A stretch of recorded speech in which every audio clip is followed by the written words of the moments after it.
नमस्कार, मेरा नाम छवि है और आप देख रहे हैं हमारा चैनल इन्फो काउंटर। दोस्तों, आज हम हैं भागलपुर के विक्रमशिला विश्वविद्यालय में। वो विश्वविद्यालय कभी शिक्षा का केंद्र हुआ करता था, जिसे विदेशी आतताइयों ने जलाकर राख कर दिया। फिर भी आज भी वो हमारे लिए दर्शनीय है। बहुत सारे लोग जो बाहर से आते हैं उसको देखने आते हैं। इसी क्रम में आज हम भी यहाँ पर पहुँचे हैं और आपको दिखाएंगे इसमें क्या खासियत है, इसका क्या इतिहास है और कौन कौन से राजा महाराजा और कौन कौन आतताइयों आक्रमणकारियों के द्वारा इसे नष्ट किया गया। आइए हमारे साथ।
ये सब वो भग्नावशेष है जो भारतीय पुरातत्व संस्थान ने अपने खुदाई के क्रम में प्राप्त किया है, जिसको सबके लिए सुरक्षित रखा गया है। जो भी जो भी यात्री आते हैं उसको देखते हैं, जानते हैं अपने इतिहास के बारे में, अपने पूर्वजों के इतिहास के बारे में। आगे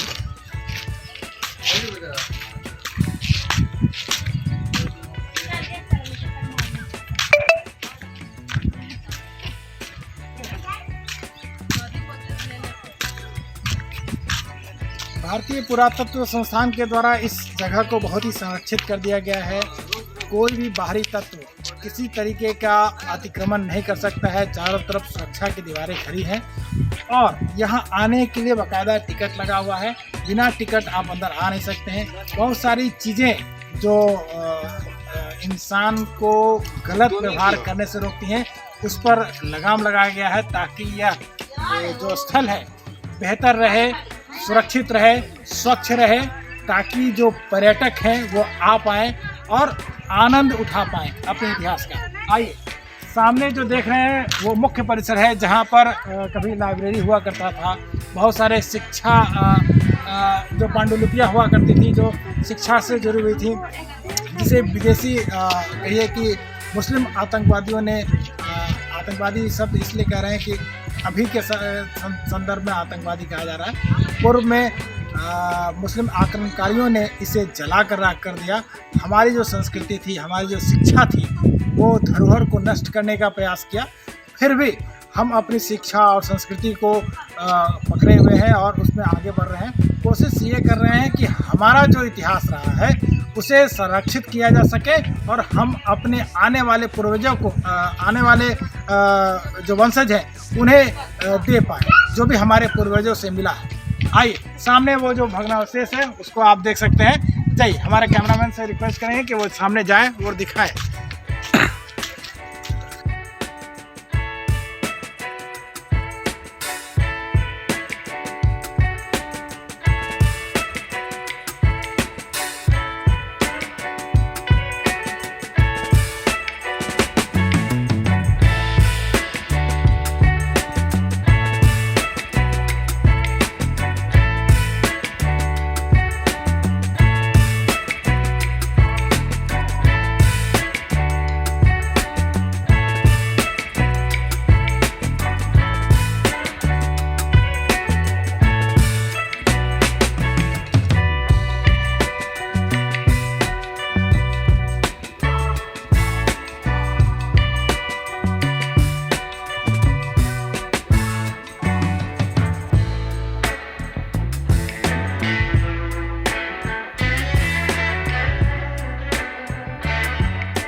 पूरा इतिहास है जो यहाँ पर वर्णित है, इसे हम लोग पढ़ सकते हैं।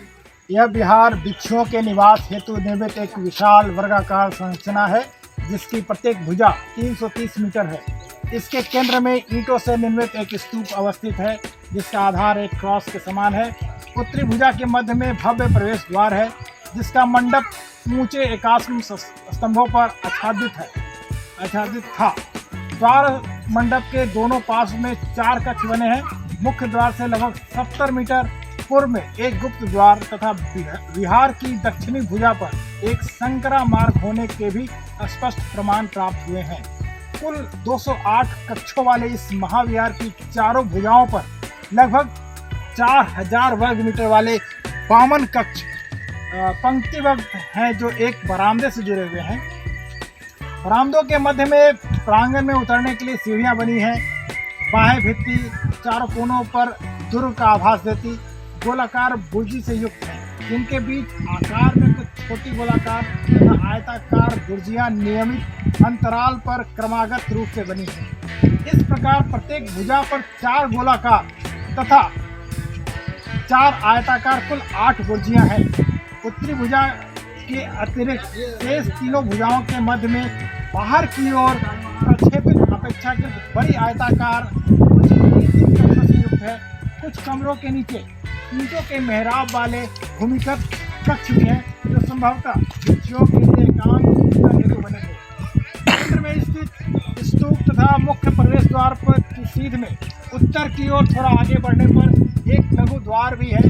दोनों द्वारों को जोड़ने वाले पथ के दोनों ओर और ईंटों तथा प्रस्तर से निर्मित मनौती स्तूपों के समूह हैं। लघु द्वार से और आगे उत्तर की ओर अनेकों भवनों के ध्वंसावशेष हैं जिनमें एक तिब्बती तथा एक हिंदू मंदिर प्रमुख है। ये भवन महाविहार के विनष्ट होने के पश्चात बने प्रतीत होते हैं क्योंकि इनके निर्माण में पूर्ववर्ती संरचना की ईंटों की पाषाण खंडों एवं अन्य सामग्री का पुनः प्रयोग यत्र तत्र दृष्टिगोचर होता है। उत्खनन में पाई गई राख की परत जहां आग द्वारा विक्रमशिला महाविहार के नष्ट होने का प्रमाण देती है, वहीं इसके टूटे फूटे व अपने मूल स्थान से विस्थापित पाषाण स्तंभ इसको ध्वस्त किए जाने का साक्ष्य प्रस्तुत करती है। महाविहार से लगभग 32 मीटर दक्षिण पश्चिम में एक संकरे पथ के द्वारा जुड़ी हुई एक आयताकार संरचना मिली है जिसकी पहचान ग्रंथागार के रूप में की गई है। इसकी पार्श्व भित्ति में झरोके की पंक्ति तथा संबद्ध जलाशय के आधार पर एक ऐसा अनुमान किया जाता है कि यह भवन को वातानुकूलित रखने की प्रणाली थी जो महत्वपूर्ण ग्रंथों एवं पांडुलिपियों को सुरक्षित रखने के उद्देश्य से विकसित की गई थी। भवन विन्यास की दृष्टि से विक्रमशिला महाविहार पहाड़पुर बांग्लादेश स्थित सोमपुर महाविहार से अत्यधिक साम्य रखता है। अंतर मात्र इतना है कि विक्रमशिला महाविहार क्षेत्रफल में अपेक्षाकृत बड़ा है तथा इसकी बाह्य भित्ति दुर्ग जैसी बुर्जियों से युक्त है। जैसा कि हमने कहा कि यहाँ पर शिक्षा से जुड़ी हुई बहुत सारी पांडुलिपियाँ थी जिसको विदेशी आक्रमणकारियों ने जलाकर राख कर दिया। उसी का यहाँ पर विस्तार किया गया है कि किस तरह से हमारा महाविहार था। आइए आगे चलते हैं।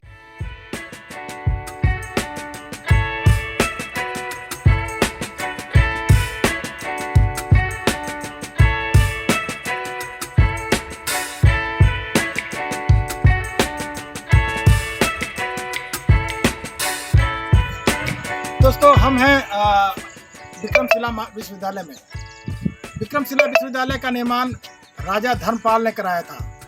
ये इसका निर्माण 8वीं शताब्दी में जब नालंदा विश्वविद्यालय में शिक्षा का स्तर गिरने लगा था तो राजा धर्मपाल ने इस विश्वविद्यालय का निर्माण कराया था और आगे बढ़ते हुए 12वीं शताब्दी में बख्तियार खिलजी ने इस विश्वविद्यालय को नष्ट किया था। तो आइए इसको और गौर से देखते हैं।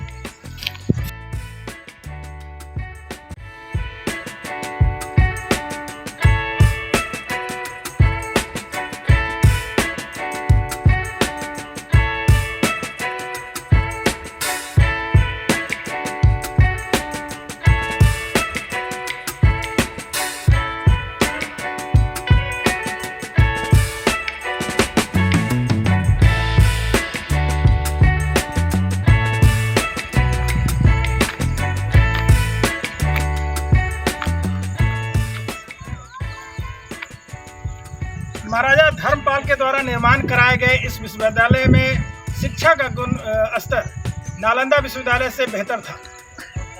राजा धर्मपाल का ये कहना था कि नालंदा के शिक्षा का स्तर गिर रहा है, मुझे कुछ करना होगा।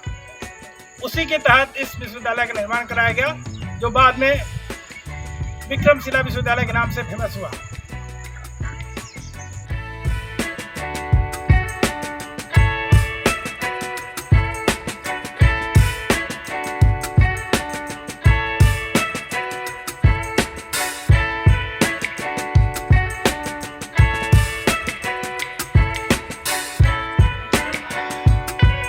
राजा धर्मपाल ने जब इस विश्वविद्यालय का निर्माण कराया तो इसमें महात्मा बुद्ध की प्रतिमा को भी स्थापित किया, जिसे जो छात्र यहाँ रहते थे उससे वो बुद्ध की प्रतिमा का प्रतिदिन पूजा किया करते थे। उसके बाद अपना शिक्षा अपने क्लास में जाया करते थे।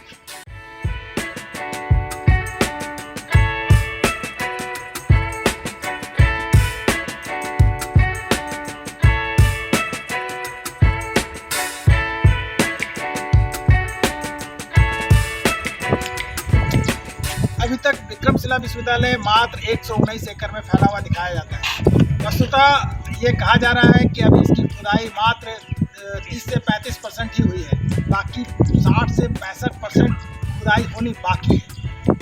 आप समझ लीजिए कि अगर ये 60 से 65% खुदाई हो गई तो एक और अचंभित करने वाला इतिहास होगा, जो हम लोग के लिए काफ़ी जानकारी का होगा।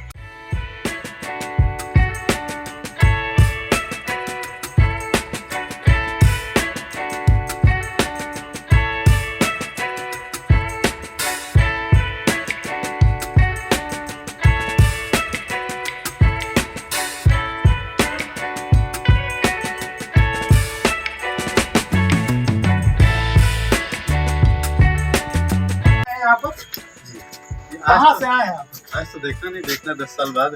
कहाँ से आए हैं आप? विक्रमशिला विश्वविद्यालय के बारे में क्या जानते हैं? विक्रमशिला विश्वविद्यालय जो है 8वीं से लेकर 9वीं शताब्दी के बीच पाल वंश के एक महाराजा थे धर्मपाल, उनके द्वारा ये बनाया गया था। और जैसा कि सबको विदित है कि इसको बख्तियार खिलजी के द्वारा कुछ ही सालों बाद जो है इसका मतलब कि पूरा लाइब्रेरी समेत जहाँ जितने भी यहाँ पे बिहार वगैरह सबको विध्वंस कर दिया गया। उसके बाद भी समय समय पे कुछ राजाओं के द्वारा इसमें छोटे मोटे स्तर पे वो करते रहे सब लोग, मतलब कि रिपेयरिंग वगैरह, फिर भी अभी ये ऐसी स्थिति बनी हुई है ऐसा लग रहा है। और सबसे बड़ी बात आज हमने ये जाना कि विक्रमशिला विश्वविद्यालय के जो परिषद होते थे, जो यहाँ का देखरेख करते थे, उन्हीं के द्वारा नालंदा विश्वविद्यालय का भी संचालन किया जाता था। सबसे महत्वपूर्ण बात आज ये हमें पता चली। आपको जानकारी के लिए बता दें कि नालंदा विश्वविद्यालय 5वीं शताब्दी में स्थापित किया गया था। जब उसका शिक्षा का स्तर गिरने लगा था तब 8वीं शताब्दी में जाकर के राजा धर्मपाल ने, पाल वंश के जो राजा थे, विक्रमशिला विश्वविद्यालय की स्थापना करी थी, जो आपने बताया एकदम सही बात है। बाद के सालों में जो बख्तियार खिलजी जिसकी आपने चर्चा करी है, शायद वो कभी 12वीं शताब्दी में बख्तियार खिलजी ने इसको नष्ट किया था। तो क्या कारण था? कुछ कारण आपको जानकारी है कि क्यों नष्ट कर दिया दोनों विश्वविद्यालय को उसने? जब बख्तियार खिलजी यहाँ आया तो वो यहाँ राज करने के लिए, शासन करने के लिए नहीं आया था। वो केवल उसकी एकमात्र ये मंशा रही थी कि हम यहाँ से जितना धन हो, लूट का धन हो, या फिर जो भी सोने जवाहरात हो, उसको हम लूट के ले जा सके। अगर उनकी केवल और केवल उनकी यही मानसिकता थी। अगर उनकी मानसिकता ऐसी होती कि मुझे यहाँ राज करना है, तो वो यहाँ इसको संरक्षित करके रह सकते थे।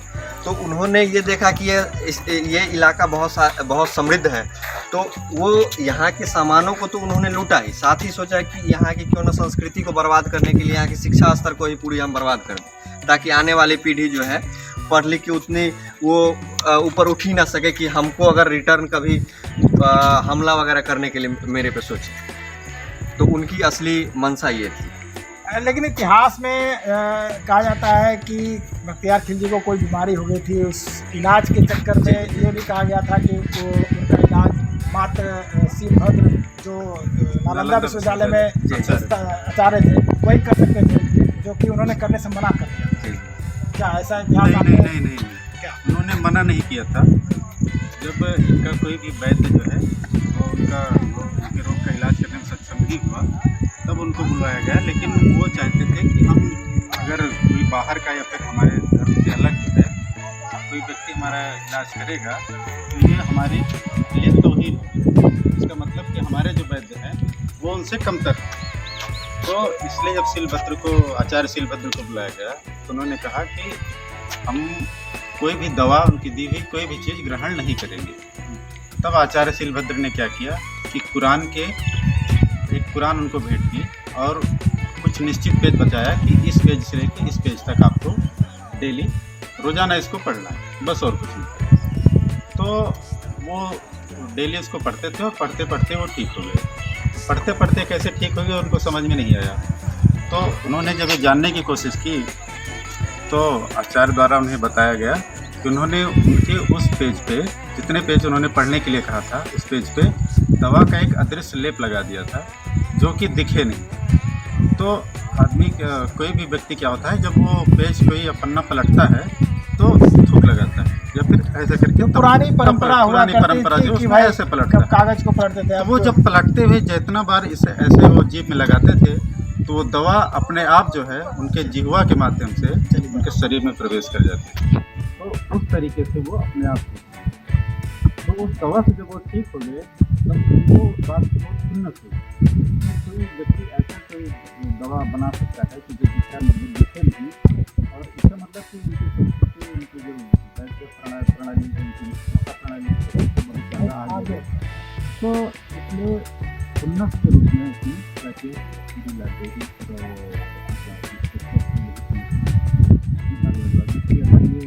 नहीं रहेगा पहले उसमें होता और ताकि उनके पास कुछ चीज़ें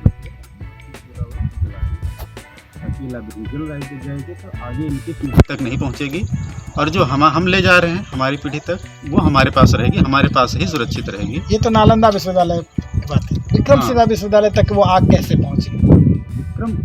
क्योंकि नालंदा विश्वविद्यालय या विक्रमशिला विश्वविद्यालय सब एक दूसरे से कनेक्टेड होते हैं। क्योंकि आखिर भले इस विश्वविद्यालय का निर्माण बाद में हुआ लेकिन बाद में इस विश्वविद्यालय द्वारा ही यानी विक्रमशिला विश्वविद्यालय द्वारा ही नालंदा विश्वविद्यालय का भी संचालन किया जाता था। तो अगर नालंदा विश्वविद्यालय में चिकित्सा प्रणाली थी, ये ज्ञान था, तो ये हो ही नहीं सकता कि वो ज्ञान यहाँ नहीं रहा हो। तो अगर किसी भी देश या किसी भी जगह की अगर सभ्यता को नष्ट करना है तो सबसे पहले उसके ज्ञान को, उसकी संस्कृति को नष्ट करना है। तो इसलिए उसमें वो और उसकी चिकित्सा का उस ज्ञान का केंद्र क्या रहता था? विश्वविद्यालय से ही लोग जगह जगह दूर दूर से लोग नेपाल से, तिब्बत से या फिर हमारे देश से ही अलग अलग जगह से लोग आते थे, ज्ञान पाते थे और वापस जाते थे, ज्ञान का प्रसार होता था। तो जब वो जगह ही नहीं रहेगी तो लोग कहाँ आएंगे और फिर वो प्रणाली कितने दिन चलेगी? मतलब इसको देख करके उन्होंने यहाँ को भी जलाने का काम कर दिया और जिसका खामियाजा हमको आज भुगतना पड़ता है। और इसी तरीके से पूरा विक्रमशिला नालंदा विश्वविद्यालय दोनों जल गया और जलता रहा सदियों तक। ऐसा भी कहा जाता है कि जितनी पांडुलिपियाँ थीं सालों तक जलती रहीं, जिसका अवशेष लोग देखते रहे लेकिन बचाने का कोई क्रम नहीं किया गया क्योंकि उस समय उनके हाथ में कुछ नहीं था। आप अपना परिचय देना चाहेंगे? कृपया बताइए ना। अमन शुक्ला, सिविल इंजीनियर, भारतीय अंतर्देशीय जलमार्ग प्राधिकरण। और जैसा कि अभी आने के क्रम में मैंने यहाँ देखा कि यहाँ की जो पांडुलिपियाँ थीं, जो संरक्षित जगह थी, वो ऐसा बनाया गया था खिड़की और उसके पास में पानी ऐसा कि वातानुकूलित बनी रही। वातानुकूलित ऐसी व्यवस्था बने जैसे आजकल हम लोग एयर कंडीशन बनाते हैं, तो उस तरीके से व्यवस्था बनी रही कि पांडुलिपियों को कोई नुकसान नहीं, सारे वातानुकूलित है सब कुछ। पांडुलिपियों को गर्मी से, बरसात से या फिर अत्यधिक सर्दी से कोई नुकसान नहीं पहुँचे। वहाँ का मौसम जो है वो एक जैसा बना रहे। आपका परिचय सर? मैं Suman Saurabh, BHS officer, IWI Patna से। दोनों हमारे साथ IWI के अधिकारी थे जो घूमने आए हैं विक्रमशिला और उन्होंने बहुत अच्छे से इतिहास को शेयर किया है, बताया है, बेहतर जानकारी हमारे साथ शेयर करी है। आइए और लोगों से भी जानेंगे और क्या रहा है इतिहास और क्यों आते हैं घूमने। बाकायदा ये टूरिस्ट प्लेस है, बहुत सारे लोग आते हैं घूमने के लिए, जानकारी लेने के लिए, देखने के लिए, समझने के लिए अपने इतिहास को।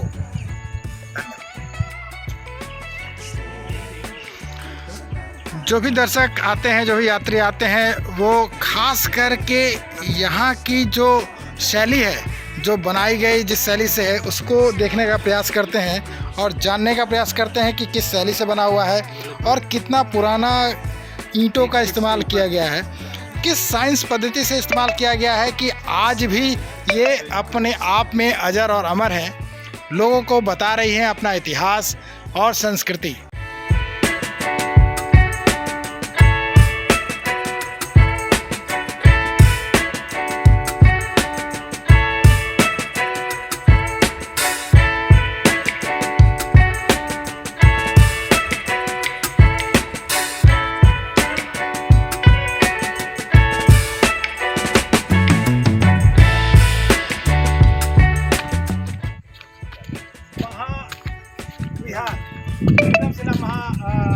विश्वविद्यालय जो कि छात्रों की बेहतर शिक्षा का एक स्तंभ हुआ करता था, जो आज के दिन में अपने पूर्ण खुदाई की राह देख रहा है। हम आग्रह करेंगे जो भी स्थानीय प्रशासन राज्य स्तर पर या देश के स्तर पर है, उनसे कि कृपया जो 30 से 35% खुदाई हुई है उसको 100% करने की कोशिश की जाए, ताकि एक बेहतर इतिहास से हमारी जनता अवगत हो सके और बेहतर इतिहास पूरे विश्व को पता चले विक्रमशिला विश्वविद्यालय के बारे में।